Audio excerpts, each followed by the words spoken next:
ಎಲ್ಲರಿಗೂ ನಮಸ್ಕಾರ. ಪರ್ವ ಕಾದಂಬರಿಯನ್ನು ಮತ್ತೆ ಮುಂದುವರಿಸೋಣ. ಯುದ್ಧದಲ್ಲಿ ಭೀಮನ ಮಗ ಘಟೋತ್ಕಚನ ಸಾವಾಗಿರುತ್ತೆ. ಈ ಕಡೆ ದುರ್ಯೋಧನ ದ್ರೋಣರನ್ನು ಹಂಗಿಸಿ ಮಾತಾಡಿರ್ತಾನೆ. ಇದೆಲ್ಲ ನೆನಪು ಮಾಡಿಕೊಂಡು ಅವರು ಒಂದು ಕಡೆ ಕೂತಾಗ ಇದ್ದಕ್ಕಿದ್ದ ಹಾಗೆ ನಿದ್ದೆ ಅವರನ್ನು ಸುತ್ಕೊಂಡ್ಬರುತ್ತೆ. ಏಕೆಂದರೆ ಅನೇಕ ದಿನಗಳಿಂದ ಅವರು ಸರಿಯಾಗಿ ನಿದ್ದೆನೂ ಮಾಡಿರೋದಿಲ್ಲ. ಆ ಸಮಯಕ್ಕೆ ಸರಿಯಾಗಿ ಘಟೋತ್ಕಚನ ಮೇಲೆ ಬೀಳಲಿಕ್ಕೆ ನಮ್ಮ ಕಡೆ ಅಲಾಯುಧ ರಾಕ್ಷಸನನ್ನು ಬಿಡಬೇಕು ಅಂತ ದುರ್ಯೋಧನನಿಗೆ ಅನಿಸಿದೆಯಂತೆ. ನಿಮ್ಮ ಅನುಮತಿ ಕೊಡಿ ಅಂತ ಹೇಳಿಬಿಟ್ಟು ಒಂದು ಧ್ವನಿ ಕೇಳುತ್ತೆ. ಅವರು ಹ್ಞೂ ಅಂತ ನಿದ್ದೆಗಣ್ಣಲ್ಲೇ ಹೇಳ್ತಾರೆ. ಅಂದರೆ ಇದೆಲ್ಲ ಘಟೋತ್ಕಚನ ಸಾವಿಗೆ ಮುಂಚಿನ ಕತೆ. ಅವರು ಹ್ಞೂ ಅಂತ ಏನೋ ಅಂತಾರೆ. ಆ ನಂತರ ನಿಧಾನವಾಗಿ ಎಚ್ಚರಿಕೆ ಆಗುತ್ತೆ. ಚಳಿ ಆಗ್ತಾ ಇರುತ್ತೆ, ಕೈ ಕಾಲು ಸೆಳೀತಾ ಇರುತ್ತೆ. ಕಂಬಳಿ ಆದರೂ ಇದ್ದಿದ್ರೆ ಚೆನ್ನಾಗಿರ್ತಿತ್ತು ಅಂದ್ಕೊಳ್ತಾರೆ. ಸಾರಥಿ ಕೂತ್ಕೊಂಡೆ ಗೊರಕೆ ಹೊಡಿತಿರ್ತಾನೆ. ಅಂತೂ ಈಗಾದರೂ ದುರ್ಯೋಧನನಿಗೆ ಬುದ್ಧಿ ಬಂತು. ನನ್ನನ್ನು ಕೇಳ್ದೆ ಏನು ಮಾಡಕೂಡ್ದು, ಏನು ಮಾಡಬೇಕು ಅನ್ನೋದನ್ನು ಅವನೇ ಒಪ್ಕೊಂಡ ಅಂತ ಅಂದ್ಕೊಳ್ತಾರೆ. ಏಕೆಂದರೆ ಹಿಂದಿನ ದಿನ ತಾನೇ ಅವನು ಎಲ್ಲ ಕಡೆ ಸೂಡಿಗಳನ್ನು ಹಚ್ಚಿಸಿ ಸಾಕಷ್ಟು ಸೈನ್ಯ ಕಳ್ಕೊಳ್ಳೋಕ್ಕೆ ಅವನೇ ಕಾರಣ ಆಗಿರ್ತಾನೆ. ಆಗ ದ್ರೋಣರು ಅವನನ್ನು ಸೇನಾಪತಿ, ನನ್ನನ್ನು ಕೇಳದೆ ನೀ ಯಾರೂ ಆಜ್ಞೆ ಮಾಡಿಕೊಡ್ದು ಅಂತ ಹೇಳಿಬಿಟ್ಟು ಆಜ್ಞೆ ಹೊರಡಿಸಿರ್ತಾರೆ. ಹಾಗಾಗಿ ಈಗ ಅಲಾಯುಧನ ರಾಕ್ಷಸನ ಸೈನ್ಯವನ್ನು ಬಿಡ್ಲ ಅಂತ ಹೇಳಿ ಕಳಿಸಿರ್ತಾನೆ. ಇವರು ಕೂಡ ಒಪ್ಕೊಂಡಿರ್ತಾರೆ. ಅಷ್ಟೊತ್ತಿಗೆ ಎಡಗಡೆ ಇಂದ ಬಲಗಡೆ ಕಡೆಗೆ ಅವ್ರ ಗಮನ ಹೋಗುತ್ತೆ. ಆ ಕಡೆ ಯುದ್ಧದ ಯಾವುದೇ ಸದ್ದು ಬರ್ತಾ ಇರೋದಿಲ್ಲ. ಹಾಗೆ ಮುಂದ್ಗಡೆ ಕೂಡ ಏನೂ ಸ್ವಲ್ಪ ಇರುತ್ತಷ್ಟೆ. ಎಡದ ಮೂಲೆಯಲ್ಲಿ ತುಂಬ ದೂರ ಜಾಗಕ್ಕೆ ಕಾದಾಟ ಹೋಗಿರಬಹುದು ಅಂತ ಅಂದ್ಕೊಳ್ತಾರೆ. ಜೊತೆಗೇನೆ ಕತ್ಲಿನಲ್ಲಿ ಎಂಥ ವಿನ್ಯಾಸ, ಎಂಥ ತಂತ್ರ ಮಾಡೋಕ್ಕೆ ಸಾಧ್ಯ ಅಂತ ಅವ್ರ ಮನಸ್ಸಿಗೆ ಬರುತ್ತೆ. ಈ ಚಳಿಯಲ್ಲಿ ಹೀಗೆ ಇದ್ದರೆ ಬೆಳಗಾಗೋಷ್ಟರಲ್ಲಿ ತಮಗೆ ಗಂಟಲು ಕೆರೆತ ಅಥವಾ ನೆಗಡಿ ಅಥವಾ ಕೈಕಾಲರಲ್ಲಿ ಸೊಂದುಗಳಲ್ಲಿ ನೋವು ಬರಬಹುದು ಅನಿಸುತ್ತೆ. ಸಾರಥಿ ಎಬ್ಬಿಸ್ತಾರೆ. ಏ ಸಾರಥಿ, ತಪನ ಕೇಳಿಸ್ತಾ? ಯಾರನ್ನಾದರೂ ಕಳಿಸಿ ಬೇಗ ಒಂದು ಕಂಬಳಿ ತರಿಸು. ಅಷ್ಟರಲ್ಲಿ ಯಾವುದಾದ್ರೂ ಒಂದು ಮುರಿದು ಹೋಗಿರೋ ರಥದಕ್ಕೆ ಬೆಂಕಿ ಹಾಕಿ ಉರಿ ಮಾಡು. ಈ ಚಳಿ ತಡೆಯೋಕ್ಕಾಗ್ತಿಲ್ಲ ನನಗೆ ಅಂತಾರೆ. ಅಲ್ಲಿ ಯಾವುದೋ ಒಂದು ಮುರಿದು ಬಿದ್ದಿದ್ದ ರಥ ಇರುತ್ತೆ. ಅದನ್ನು ತಂದು ಬೆಂಕಿ ಹಚ್ತಾರೆ. ಆ ರಥದ ಕಟ್ಟಿಗೆ ಚೆನ್ನಾಗಿ ಉರಿತಿರುತ್ತೆ. ಉತ್ತಮವಾದ ರಥ ಮುರಿದು ನಿಂತಿರುತ್ತೆ. ಸರಿ, ಹೀಗಾದರೂ ಕೊನೆಗೆ ಉಪಯೋಗಕ್ಕೆ ಬಂತು ಅಂತ ಅಂದ್ಕೊಳ್ತಾರೆ. ಅಷ್ಟರಲ್ಲಿ ಎಲ್ಲಿಂದಲೋ ಒಂದು ಕಂಬಳಿ ಬರುತ್ತೆ. ಅದು ಕೂಡ ಕೊರಿಯುವಷ್ಟು ತಣ್ಣಗಿರುತ್ತೆ. ಇದನ್ನು ಬಿಚ್ಚಿಬಿಟ್ಟು ಬೆಂಕಿ ಹತ್ರ ಹಿಡಿದು ಸ್ವಲ್ಪ ಬೆಚ್ಚಗೆ ಮಾಡಿ ನನಗೆ ಹೊದಿಸು ಅಂತಾರೆ.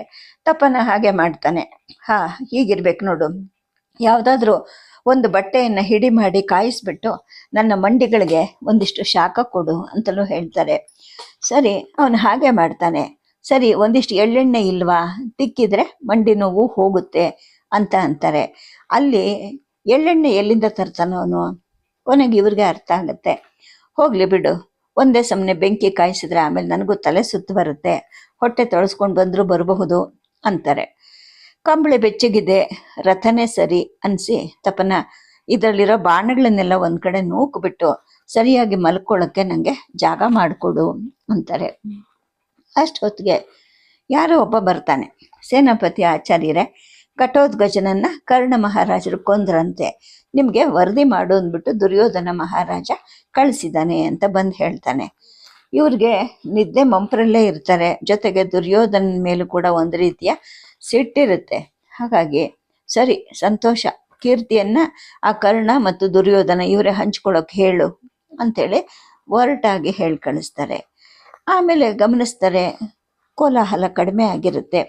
ಘಟೋತ್ಕಚ ಸತ್ತದ್ರಿಂದ ಇದು ಕಡಿಮೆ ಆಗಿರಬಹುದು ಅಂತ ಕಾಣುತ್ತೆ. ಯುದ್ಧ ಯಾವುದೋ ದೂರಕ್ಕೆ ಹೋಗಿದೆ ಅಂತ ನಾನು ಕಲ್ಪನೆ ಮಾಡ್ಕೊಂಡಲ್ಲ, ಅದು ತಪ್ಪು ಅಂತ ಕಾಣುತ್ತೆ ಅನಿಸಿ ಹಾಸಕ್ಕೊಂದು ಕಂಬಳಿ ತರಿಸಿದ್ರೆ ಇಲ್ಲೇ ಚೆನ್ನಾಗಿ ಮಲಗಬಹುದಾಗಿತ್ತು ಅನಿಸುತ್ತೆ. ಜೊತೆಗೆ ಯಾಕೋ ಮಲಗೋದ್ರಿಂದ ಸಮಾಧಾನನೇ ಸಿಗ್ತಾ ಇಲ್ವಲ್ಲ ಅನಿಸುತ್ತೆ. ಸುಮ್ಮನೆ ಎದ್ದು ಕೂತ್ಕೊಂಡು ಮಾಡೋದಾದ್ರೂ ಏನು, ಯುದ್ಧನೂ ನಡೀತಿಲ್ವಲ್ಲ ಅಂತಲೂ ಮನಸ್ಸಿಗೆ ಬರುತ್ತೆ. ಆಗ ಎಲ್ಲಿಂದಲೋ ಹೋಯಿ ಅಂತ ಕೂಗಾಟ ಕೇಳಿಸ್ತಾ ಇರುತ್ತೆ. ಬೀಸೋ ಗಾಳಿನಲ್ಲಿ ಯಾವ ಜಾಗದಿಂದ ಆ ಸದ್ದು ಬರ್ತಿದೆ ಅಂತ ಅವ್ರಿಗೆ ಅರ್ಥ ಆಗೋದಿಲ್ಲ. ತಪನ ಯುದ್ಧ ನಡೆಯೋ ಜಾಗಕ್ಕೆ ನಡೆಸು ಅಂತ ಹೇಳ್ತಾರೆ. ಅವನು ಚಿಕ್ಕ ಪ್ರಾಯದವನು, ಮೊಬ್ಬಾಗಿದ್ದರೂ ಕೂಡ ನೋಡೋಕ್ಕೆ ಶಕ್ತಿ ಇದ್ದಂತಹ ವ್ಯಕ್ತಿ ಅವನು. ಕುದುರೆಗಳು ಯಾಕೆ ಸರಿ ಹೋಗ್ತಾ ಇಲ್ಲ, ಬೆಚ್ಚಿ ನಿಲ್ತಾ ಇವೆ ಅಂತ ದ್ರೋಣರು ಕೇಳ್ತಾರೆ. ಆ ಕುದುರೆಗಳು ತಮ್ಮ ಮುಂದಿನ ಕಾಲುಗಳನ್ನು ಎತ್ತಿ ನಿಂತ್ಕೊಂಡಿರುತ್ತೆ. ಆಗ ತಪನ ಹೇಳ್ತಾನೆ, ಹೋಗೋ ದಾರಿನಲ್ಲಿ ಮನುಷ್ಯರ ಹೆಣಗಳೇ ಬಿದ್ದಿವೆ ಒಡೆಯ.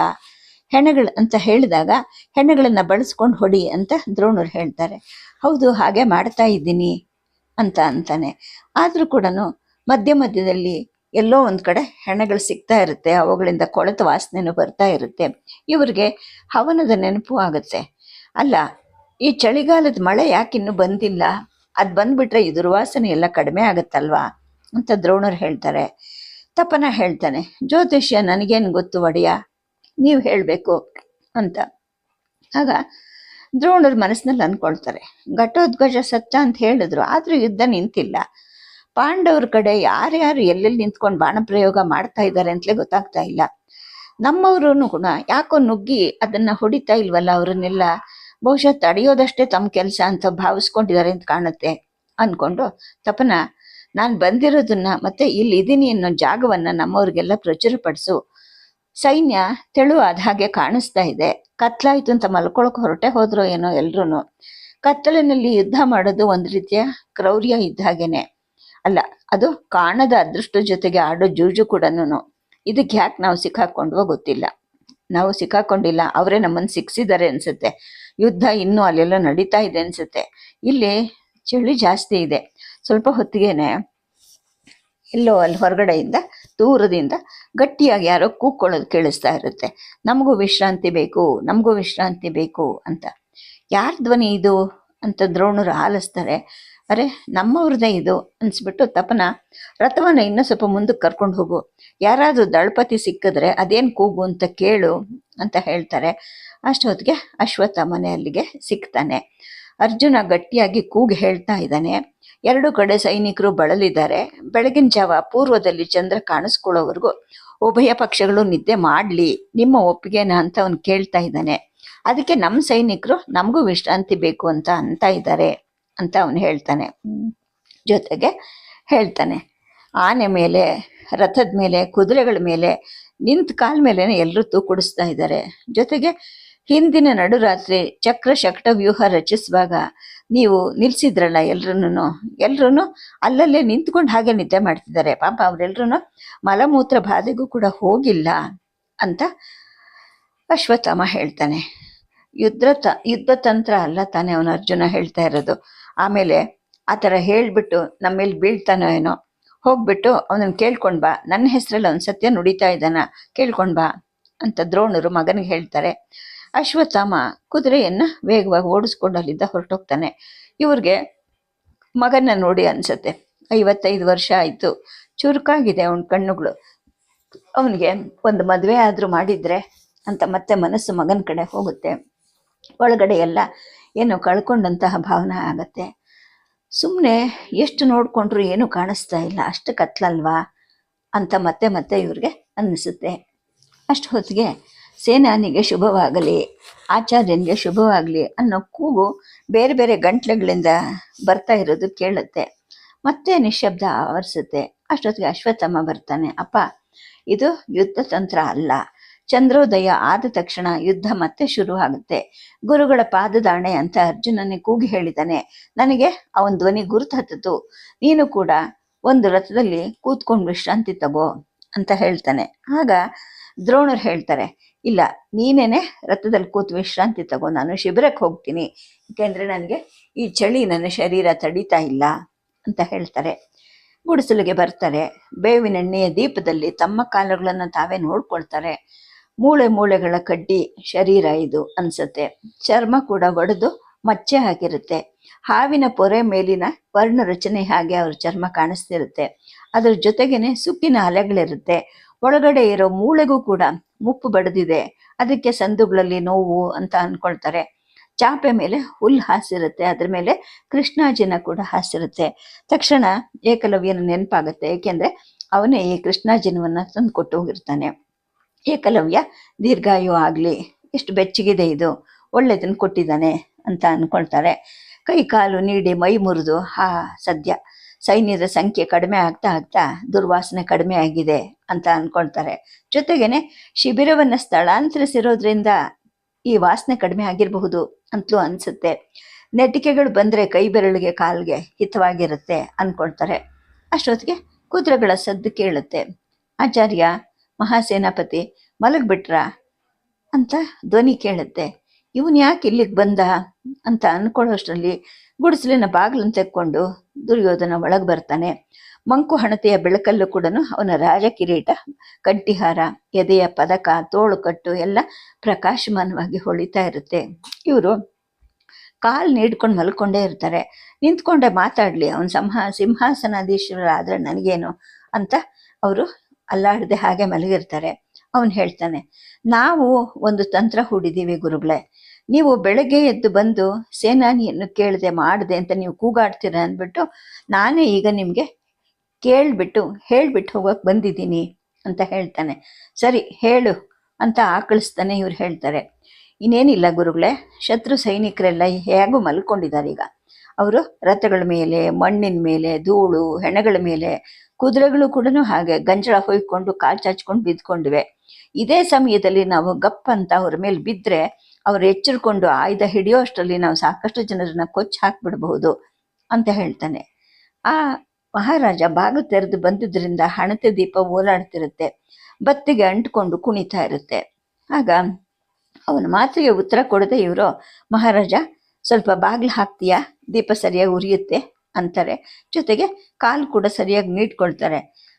ನೀವು ಬೇಗ ಹ್ಞೂ ಅನ್ನಿ ಅಂತ ಅವನು ಹೇಳ್ತಾನೆ.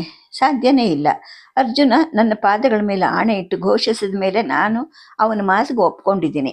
ಈಗ ಯುದ್ಧ ಮಾಡೋ ಹಾಗಿಲ್ಲ ಅಂತ ದ್ರೋಣರು ಹೇಳ್ತಾರೆ.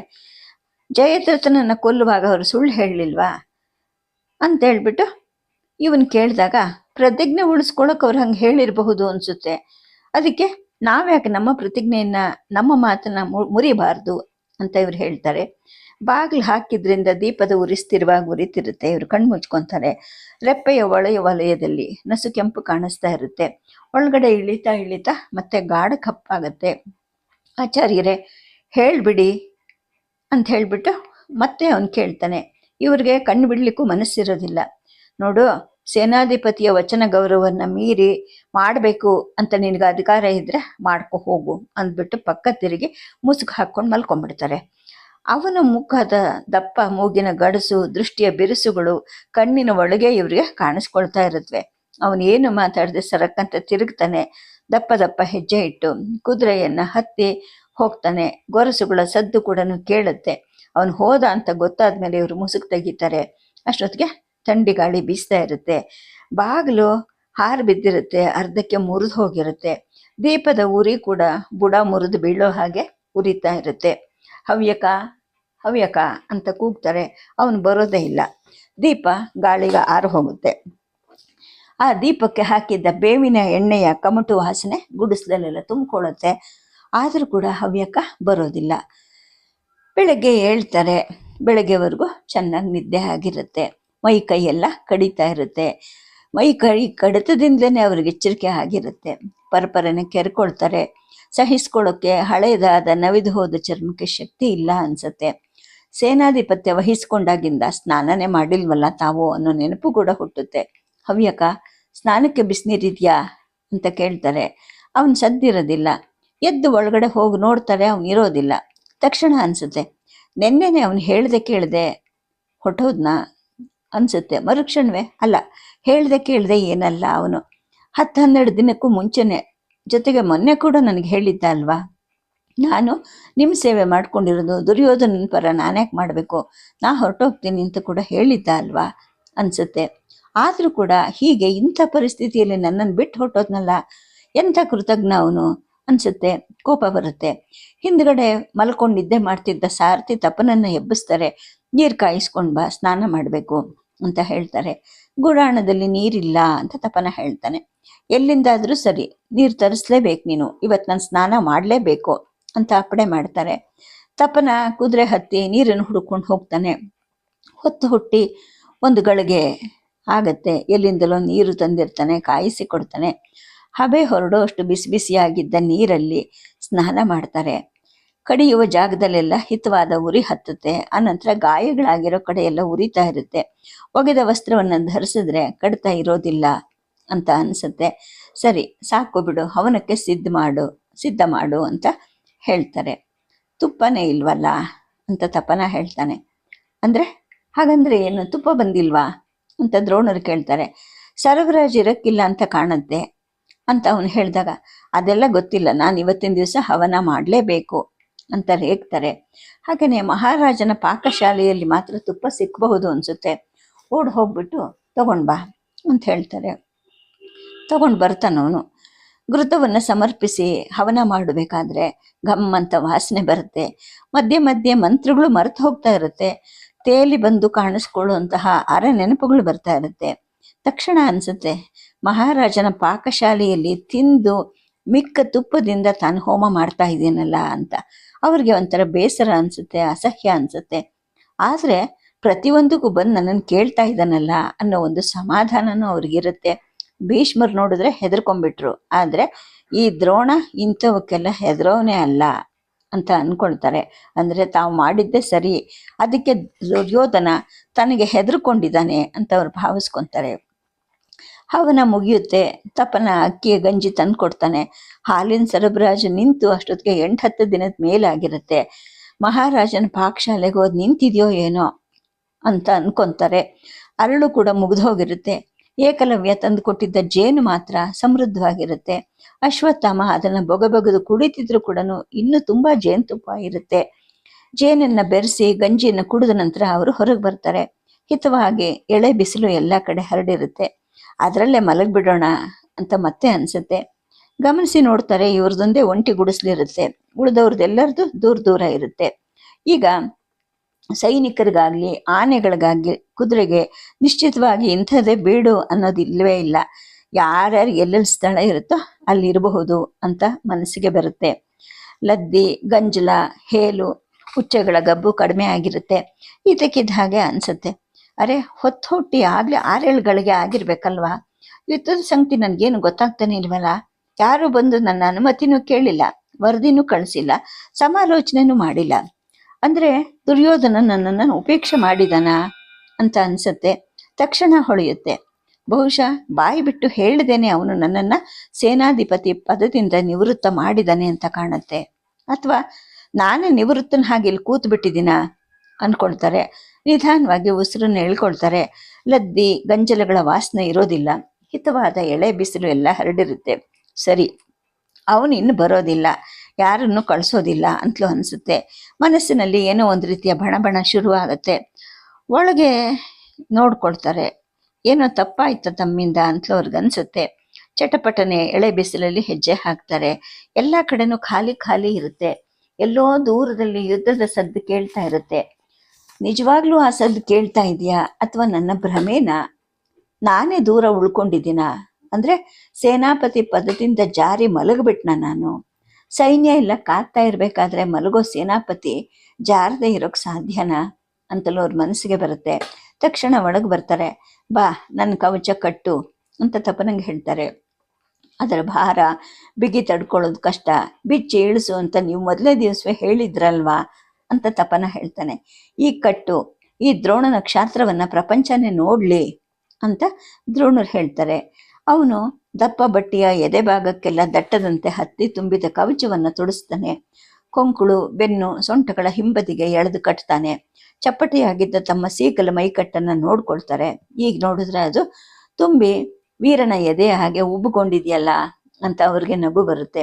ಸರಿ, ಬೇಗ ಹೊರಡು ಇಲ್ಲಿಂದ ಅಂತ ಹೇಳ್ತಾರೆ. ತಾನೇ ಮಾಡಿದ ಗಂಜಿಯನ್ನ ತಪನ ತಾನು ಸ್ವಲ್ಪ ಕುಡಿತಾನೆ. ನೀರಿನ ಮೊಗೆಗಳನ್ನು ರಥದಲ್ಲಿ ಇಟ್ಕೊಳ್ತಾನೆ. ಇನ್ನೂ ಅಷ್ಟು ಬಾಣಗಳನ್ನು ತುಂಬು ಅಂತ ದ್ರೋಣರು ಹೇಳ್ತಾರೆ. ಇವತ್ತು ದ್ರೋಣನ ಪೌರುಷವನ್ನು ಜಗತ್ತು ನೋಡುತ್ತೆ, ಬರೀ ತಂತ್ರ ಅಲ್ಲ ಅನ್ನೋ ಉತ್ಸಾಹ ರಥದ ಕುಲುಕುಗಳಲ್ಲೂ ಅವ್ರಿಗೆ ಕಾಣಿಸ್ತಿರುತ್ತೆ. ಇದಕ್ಕಿದ್ದ ಹಾಗೆ ಹವ್ಯಕನ ನೆನಪಾಗತ್ತೆ ಅವ್ರಿಗೆ. ಎಷ್ಟು ಕೃತಜ್ಞ ಅವನು. ನಾನು ನಿಮ್ಮ ಸೇವೆ ಮಾಡಿ ಅನ್ನ ತಿಂತಿದ್ದೀನಿ, ದುರ್ಯೋಧನ ಮಹಾರಾಜಂದಲ್ಲ ಅಂತ ಅವನು ಹೇಳಿದ್ನಲ್ವಾ, ಮೊನ್ನೆ ಹೇಳಿದ್ದವನು. ನಿಮ್ಮ ಸೇವೆಯಲ್ಲಿ ಇದ್ದೀನಿ ನಿಜ, ಈಗಲೂ ಮನೆಗೆ ನಡೀರಿ, ನಿಮ್ಮ ಸೇವೆನೇ ಮಾಡ್ತೀನಿ, ಎಲ್ಲೆಲ್ಲೋ ಬಂದು ಜೀವ ಕೊಡೋದು ಯಾವ ವಿವೇಕ ಅಂತ ಹೇಳಿಬಿಟ್ಟ ಅವನು ಜೀವಗಳ್ಳ ಅನ್ನೋ ಒಂದು ಬೈಗುಳ ಇವ್ರ ಮನಸ್ಸಲ್ಲಿ ಬರುತ್ತೆ. ಆದರೆ ಮರುಕ್ಷಣನೇ ಅನ್ಸುತ್ತೆ, ಇಲ್ಲ ಅವನು ವಿವೇಕಿನೇ ಅಂತ. ಸರಿ, ಮನಸ್ಸು ಮತ್ತೆ ಯುದ್ಧದ ಗದ್ದಲದಲ್ಲಿ ಬೆರೆತು ಹೋಗುತ್ತೆ. ಯುದ್ಧ ಒಂದೇ ಸಮನೆ ನಡೀತಾ ಇರುತ್ತೆ, ಎಲ್ಲೋ ನಡೀತಾ ಇರುತ್ತೆ, ಗೊತ್ತಿಲ್ಲ ಎಲ್ಲಿ ಅಂತ. ಅಶ್ವತ್ಥಾಮ ಸಾತ್ಯಕಿಯ ಮೇಲೆ, ದುಶ್ಯಾಸನ ನಕುಲನ ಮೇಲೆ ಕಾದ್ತಾರೆ. ಅಲ್ಲೆಲ್ಲೋ ಭೀಮನ ದಳದ ಪರಿಣಾಮ ಇವರಿಗೆ ಗೋಚರ ಆಗ್ತಾ ಹೋಗುತ್ತೆ. ಹತ್ರ ಹೋಗ್ತಾ ಹೋಗ್ತಾ ತಾವು ಎಲ್ಲಿಗೆ ಹೋಗೋದು, ತಮ್ಮ ದಳ ಎಲ್ಲಿದೆ ಅಂತ ಅನ್ಕೊಳ್ತಾರೆ. ದುರ್ಯೋಧನ ಕಾಣಿಸ್ತಾನೆ. ಓ, ದುರ್ಯೋಧನ ಹತ್ರನೇ ಇದ್ದಾನೆ ಅನ್ಕೊಂಡು ತಪನ ರಥವನ್ನ ಮಹಾರಾಜನ ಹತ್ರಕ್ಕೆ ನಡೆಸು ಅಂತ ಹೇಳ್ತಾರೆ. ಮಹಾರಾಜ, ಯುದ್ಧ ಈಗ ಯಾವ ಸ್ಥಿತಿಲಿದೆ ಅಂತ ದ್ರೋಣರು ದುರ್ಯೋಧನನನ್ನು ಕೇಳ್ತಾರೆ. ಅವನು ಮಾತಾಡೋದಿಲ್ಲ. ಕಾದಾಟ ಯಾವ ವಿನ್ಯಾಸದಲ್ಲಿದೆ ಸಂಕ್ಷಿಪ್ತವಾಗಿ ಹೇಳು ಅಂತ ಮತ್ತೆ ಕೇಳ್ತಾರೆ. ತಾವು ವಿಶ್ರಾಂತಿ ಪಡ್ಕೋಬಹುದು ಅಂತ ದುರ್ಯೋಧನ ಕ್ಷಿಪ್ರವಾಗಿ ಹೇಳ್ತಾನೆ. ಮುಗಿಸಿ ಬಂದಿದ್ದೀನಿ, ಇವತ್ತಿನ ದಿನ ವೀರಾವೇಶದಿಂದ ಕಾದಾಡ್ತೀನಿ ಅಂತ ಹೇಳ್ತಾರೆ.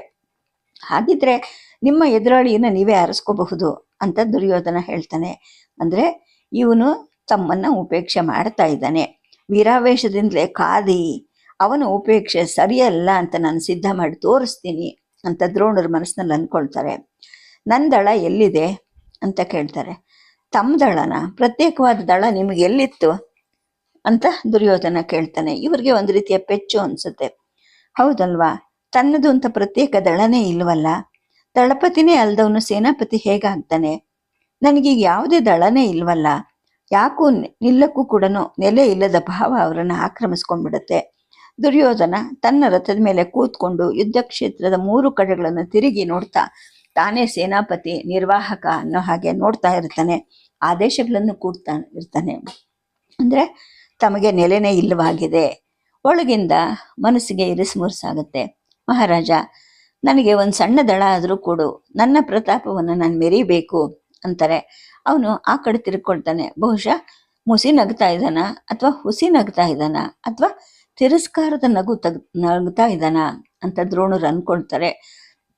ಜೊತೆಗೆ ಸಿಕ್ಕಿದ ಯಾವುದೋ ಒಂದು ಸುಸ್ತಾದ ಸಣ್ಣ ದಳದ ಜೊತೆಗೆ ಕಾದಾಟದ ಹಿಂಬದಿಯಲ್ಲಿ ಸುತ್ತ ಹಾಕ್ತಾರೆ ಇವರು. ಯಾರ ಜೊತೆ ಸೆಣಸೋದು ತಾವು? ಭೀಮನ? ಬೇಡ. ಅರ್ಜುನ ಅಂತೂ ನನ್ನ ಮೇಲೆ ಕಾಯೋದೇ ಇಲ್ಲ. ಇನ್ನು ಮೊದಲೇ ಸುಸ್ತಾದ ಈ ಸೈನಿಕರನ್ನ ಕೊಲ್ಲಬಹುದು. ಅಥವಾ ನಕುಲ, ಸಹದೇವ, ಈ ದ್ರೋಣ ಇಂಥವ್ರ ಮೇಲೆ ಕಾಯೋದ? ಮಾಡಿದ್ರೆ ಅರ್ಜುನನ ಮೇಲೆ ಯುದ್ಧ ಮಾಡಬೇಕು ಅನ್ನೋ ಒಂದು ಆಸೆ ಅವ್ರ ಮನಸ್ಸಿನಲ್ಲಿ ಚಿಗುರ್ತಾ ಹೋಗುತ್ತೆ. ಎಲ್ಲೋ ದೂರದಲ್ಲಿ ಧರ್ಮಜ ಇರೋ ಹಾಗೆ ಕಾಣುತ್ತೆ. ಹತ್ರನೇ ಇರೋ ಬಿಳಿ ಕುದುರೆಗಳ ರಥ ಅರ್ಜುನಂದಲ್ವಾ? ನಾನು ಅಣ್ಣನನ್ನ ಸೆರೆ ಹಿಡಿತೀನಿ ಅನ್ನೋ ಭಯ ಅವನಿಗಿನ್ನೂ ಇದೆ ಅಂತ ಕಾಣುತ್ತೆ. ಅದನ್ನ ನೋಡಿ ಇವ್ರಿಗೆ ಮತ್ತೆ ಸಂತೋಷ ಅನ್ಸುತ್ತೆ. ಗುರುಭಕ್ತಿ ಅಂತ ಇಟ್ಕೊಂಡಿರೋನು ಇವನೊಬ್ನೇ ಇರ್ಬೇಕಲ್ವಾ ಅನ್ಸುತ್ತೆ. ಜೊತೆಗೆ ಆ ಕಡೆ ಯಾರೋ ಕಾಣಿಸ್ತಾ ಇರುತ್ತೆ. ಯಾರದು? ಬಿಳಿ ಗಡ್ಡ, ಹೊಳೆಯೋ ಕಿರೀಟ, ಜೋಲು ಬಿದ್ದ ಮುದಿ ಮುಖ. ಯಾರು ಗುರ್ತಿಸಿಕ್ಕೋದಿಲ್ಲ ಅವ್ರಿಗೆ. ತಪನ, ಅವನು ಯಾವ ರಾಜ? ನಮ್ಮ ಕಡೆ ಯಾರ ಮೇಲೆ ಕಾಯ್ತಾ ಇದ್ದಾನೆ ಅಂತ ಕೇಳ್ತಾರೆ. ಆಗ ತಪನ ಹೇಳ್ತಾನೆ, ಪಂಚಾಲರ ದೃಪದ ಮಹಾರಾಜ ಶಕುನಿ ಮೇಲೆ ಯುದ್ಧ ಮಾಡ್ತಾ ಇದ್ದಾನೆ ಅಂತ. ಸರಿ, ನನ್ನ ರಥ ಮತ್ತು ದಳವನ್ನ ಅವನ ಮೇಲೆ ನುಗ್ಗಿಸು. ಶತ್ರು ಸಿಕ್ಕದ ಗಟ್ಟಿಯಾಗಿ ಅಬ್ಬರ್ಸೋಕೆ ದಳಕ್ಕೆ ಹೇಳು ಅಂತ ಹೇಳ್ತಾರೆ. ಮತ್ತೆ ದ್ವೇಷ ಹೊತ್ಕೊಳ್ಳುತ್ತೆ, ಉತ್ಸಾಹ ಹೆಚ್ಚುತ್ತೆ, ಮೈ ಬೆಚ್ಚಗಾಗತ್ತೆ. ಇವನನ್ನ ನನಗೆ ಬಿಡು ಅಂತ ಶಕುನಿಗೆ ಹೇಳಿ ಕಳಿಸು ಅಂತ ಹೇಳ್ಬಿಟ್ಟು ತಪನಂಗೆ ಹೇಳ್ತಾರೆ. ಸೈನಿಕರಿಗೆ ಹೇಳ್ತಾರೆ ದ್ರೋಣರು, ಸೈನಿಕರೇ, ಈಗೊಂದು ಪರಾಕ್ರಮ ಮಾಡೋಣ ಬನ್ನಿ ಅಂದ್ಬಿಟ್ಟು, ಪಾಂಚಲ, ಈಗ ನಿನ್ನ ಎದುರು ಬಂದಿರೋನು ದ್ರೋಣ, ತಿಳಿತಾ ಅಂತ ಬೊಬ್ಬೆ ಹಾಕ್ತಾರೆ. ಗಂಟಲಿನ ನರಗಳು ಅರ್ಧಕ್ಕೆ ಬಳಲಿ ಧ್ವನಿ ಜೋರಾಗಿ ಅವ್ರ ಬಾಯಿಂದ ಬರೋದೇ ಇಲ್ಲ. ಮತ್ತೆ ಯುದ್ಧ ಕೂಡುತ್ತೆ. ಸೈನಿಕರಲ್ಲಿ ಉತ್ಸಾಹ ಹೆಚ್ಚಾಗ್ತಾ ಹೋಗುತ್ತೆ. ಬಿಲ್ಲಿಗೆ ಹೆದೆ ಏರಿಸಿ ಠೇಂಕರಿಸೋ ಶಕ್ತಿಯನ್ನೆಲ್ಲ ಬಿಟ್ಟು ಎಳೆದು ಬಿಟ್ಟ ಬಾಣ ಯಾವ ಕಡೆಗೂ ಹೋಗ್ತಾ ಇರುತ್ತೆ. ಯಾರಿಗೆ ತಗಲ್ತು? ಹತ್ರ ಇದ್ದ ವಿರಾಟ ರಾಜನಿಗೆ ತಗಲಿರುತ್ತೆ. ಇನ್ನು ಬಲಗಡೆ ಇರೋರು ದೃಪದ ಅಲ್ವಾ ಅನ್ಕೊಂಡು ಮತ್ತೆ ಗುರಿ ಇಟ್ಟು ಹೊಡಿಯಕ್ಕೆ ಹೋಗ್ತಾರೆ. ಅಲೆಗಳ ಹಾಗೆ ಸೈನ್ಯ ದಳ ಅಲ್ಗಾಡ್ತಾ ಇದೆಯಾ ಅನ್ಸುತ್ತೆ. ಹಾಗೆ ದೃಪದನ ರಥ ಕೂಡ ಅತ್ತ ಇತ್ತ ಚಲಿಸ್ತಾ ಇದೆಯಾ ಅನ್ಸುತ್ತೆ. ಅರೆ, ಇಷ್ಟೊಂದು ಶಕ್ತಿ ಭುಜದಲ್ಲಿದೆ ಅಂತ ನನಗೆ ಗೊತ್ತೇ ಇರಲಿಲ್ವಲ್ಲ ಅಂದ್ಕೊಳ್ತಾರೆ. 1, 2, 3, 4 ಹೀಗೆ ಬಾಣಗಳನ್ನು ತೆಗೆದು ಕೊಡ್ತಾ ಇರು, ಮುಗಿಯೋ ತನಕ ಬಿಡಬೇಡ. ಉಸಿರು ಹತ್ಕೊಂಡು ಬರ್ತಿದ್ರು ಕೂಡ ತಪ್ಪ ನನಗೆ ಆಜ್ಞೆ ಮಾಡಿ ಹೇಳ್ತಾರೆ. ಆಗ ಒಂದು ಧ್ವನಿ ಕೇಳುತ್ತೆ, ಆಚಾರ್ಯ, ದೃಪದ ಬಿದ್ದ, ನಿಮ್ಮ ಬಾಣದಿಂದಲೇ ಬಿದ್ದ ಅನ್ನೋ ಧ್ವನಿ ಕೇಳುತ್ತೆ. ನನ್ನ ಬಾಣದಿಂದಲ? ಬೇರೆ ಯಾರ್ದಿಂದ್ರೂ ಅಲ್ಲ ತಾನೆ ಅಂತ ದ್ರೋಣರು ಕೇಳ್ತಾರೆ. ಸಮಾನರು ಮಾತ್ರ ಸಮಾನರ ಮೇಲೆ ಬಾಣ ಹೊಡಿಬೇಕು ಅನ್ನೋ ನಿಯಮವನ್ನ ನಮ್ಮ ದಳದವರು ಪಾಲಿಸ್ತಾ ಇದ್ದಾರೆ. ದೃಪದನ ಮೇಲೆ ಬೇರೆ ಯಾರು ಬಾಣ ಬಿಟ್ಟಿಲ್ಲ.